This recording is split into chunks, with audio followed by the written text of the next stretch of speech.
plan. And I read your strategic plan, and now you say that you have a new one for the next 7 years. I told you about our 30-year vision. How can we, the teachers, be sure that all our initiatives and good practices are of real value to the students and our community? Yeah. How? Yeah. What we have learned is reflection, self-reflection on our practices are important before we plan the future, is to really be honest and have conversations among us all, the teachers, the staff, and really look at what we've done and see what can we learn from the past.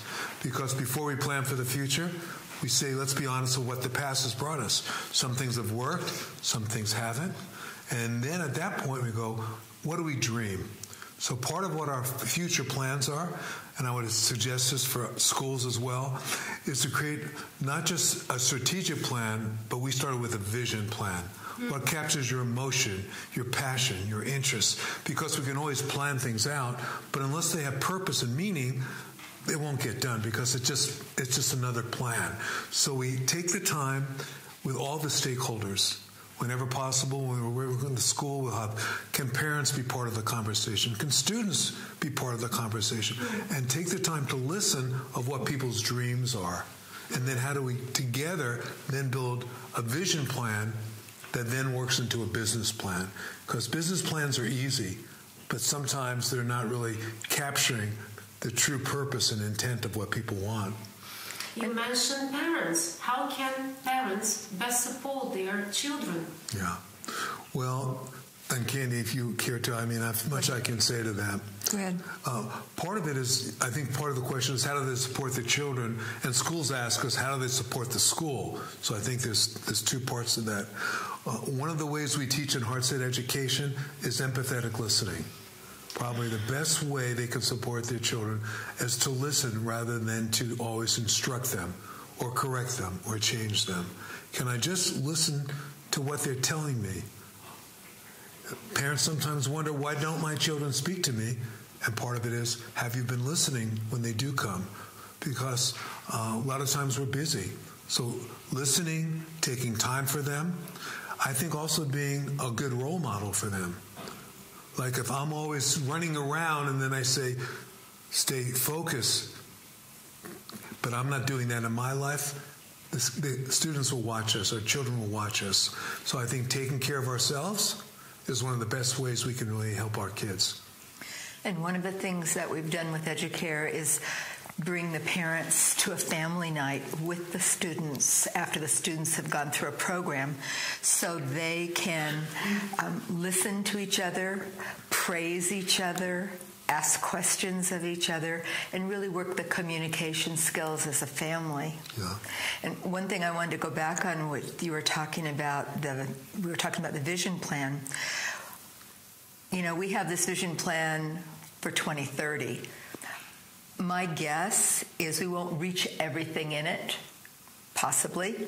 However, we like to think big and then take the steps. So it's okay to think big, and if we don't quite make it, okay, then we think even bigger the next time and take those steps. Yes, yeah. The mission of our school is absolutely the same as what you have implemented in the idea of social learning, social emotional learning. We've been trying to implement this idea and to do everything connected with this idea for almost 25 years now. I mean,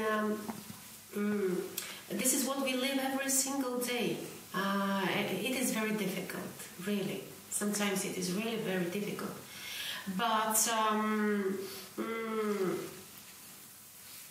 what are your first impressions of your school? Our school, our mission, the vision that we have? Can you feel this social emotional learning here through our students? You've heard them, you've seen them. How do you feel about this? Well, personally, I feel you are far, far ahead of a lot of schools on this planet. I mean, having been working at it for so long, and you see the art and you see the expression with the students, even in just this couple hours we've been here, there's an openness and I just call it a bright light, you know, when I look in their eyes and they come up to me to thank us for being here or whatever, or ask a question, it's like they are confident in themselves and expressive. Yeah. The way we were greeted today from everyone, to me and the kindness, the generosity, the graciousness, the respect, to me, that's a sign of high social emotional development. And you can teach, but then you can see how people treat one another. So I'm always looking kind of behind the test scores, I'm looking at, and look here, that you would take the time to give us a nice treat, to take the time to talk. Students would come afterwards and talk to us after we're done. They could have just run out the door, but they didn't. So to me, that's a demonstration. And the beauty of your school is also a demonstration. It's meaning we care about you so you'll have beauty around you. That to me is a high degree of social emotional development. And I think your school, and maybe you're already becoming known throughout Bulgaria, throughout Europe, as a model school for social emotional learning, just by demonstrating it and inviting people to come to see what you're doing. How do you see the connection between personal and school growth? Well, I think they're very connected. When I would lead teacher workshops and would give them our handbook of curriculum, the teachers would want to just take the activities, and I said, we're not going to teach the activities yet. You'll have all these activities, but can you develop it yourself so when you teach it, it's authentic, it's meaningful, it's rich because you live it, you're expressing it to the best of your ability at that point. So as we grow, and it really makes the activities and the curriculum meaningful.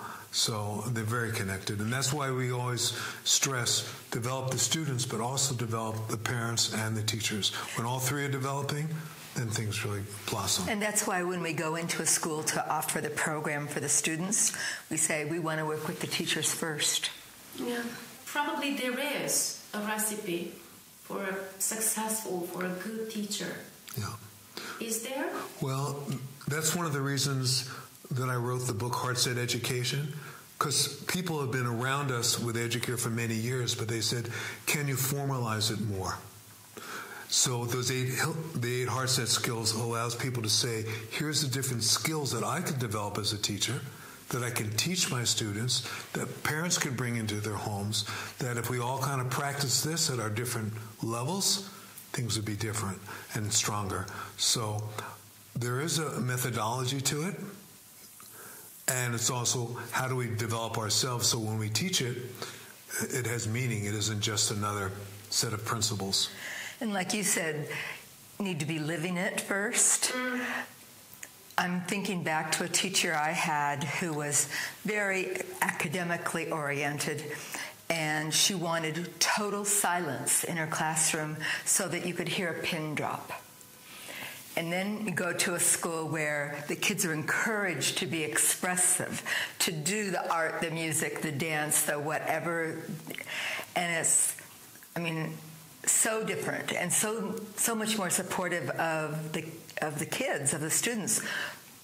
But the teacher has to get to that place inside of themselves first, where they've worked with themselves to open up their own expression, their own really caring and kindness for themselves and for their students.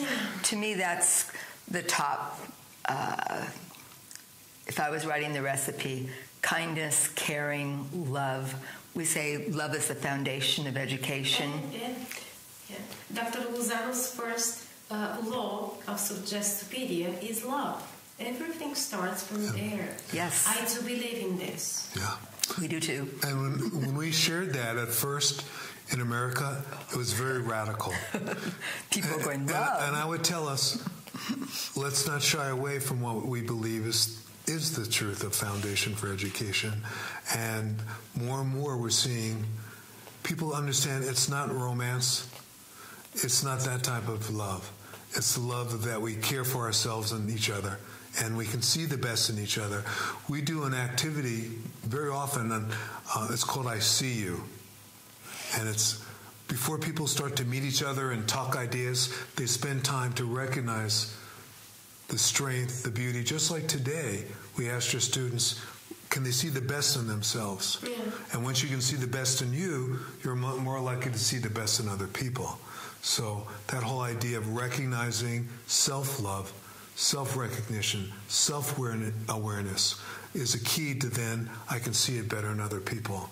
So we're doing both the personal development, but also the cultural development, the whole sense of a climate of a school, and they all blend together. Because we can have very developed people who don't really care to bring other people together with them. So we work on both sides. The climate of the school, the community, and the individual personal development on all levels, and then it comes together. And one saying we use, you probably have heard it, is our kids don't care how much we know until they know how much we care. So let caring be the guide, and then the education rides right on the caring.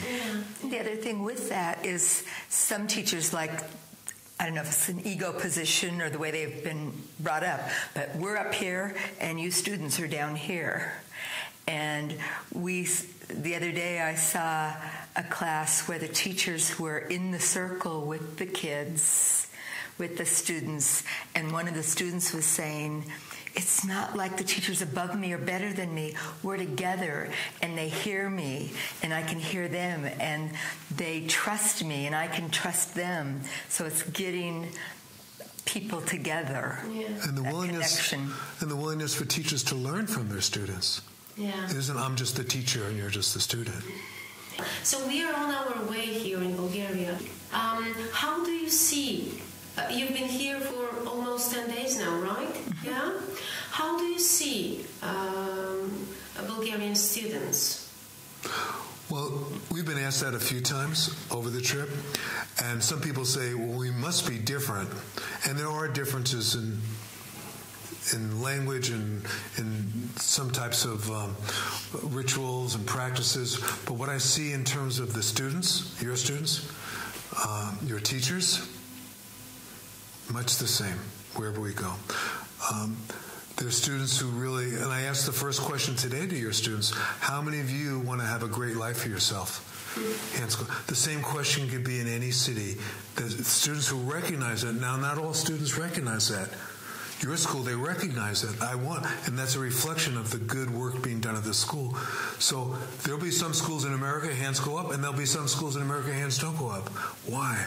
Well, maybe the school isn't generating that interest to have a great life. And it doesn't matter what nations, from my view. We've been in Israel, we've been in other parts of the United States and other countries. So in some ways, I know there's differences. We've been in different types of schools here, public schools, gypsy, public school, independent schools. But the nature of the kids, much the same. The nature of the teachers, I think it depends upon what the environment of that school is. What you've nurtured here has very innovative, creative, supportive teachers. So that's the same in different parts of the world. Some schools are rising and some schools are not. And I think it's a reflection of the commitment that your school has had, where your students come in here and hands go up and go, wow, they believe in themselves. And there's always more. There's always more to grow. So, but congratulations on how far you guys have taken it. Yeah. It's wonderful to walk into this school and see what you've done, what you've created as far as a culture of caring, a culture of supporting the students in growing and in loving and in caring. And thank you very much. Yeah. Thank you for coming. Been our pleasure. Thank you for having us. Been an honor and a treat, and to get to talk to your students afterwards, and get to know them. That was a special treat. Yeah. Thank you very much. You're welcome.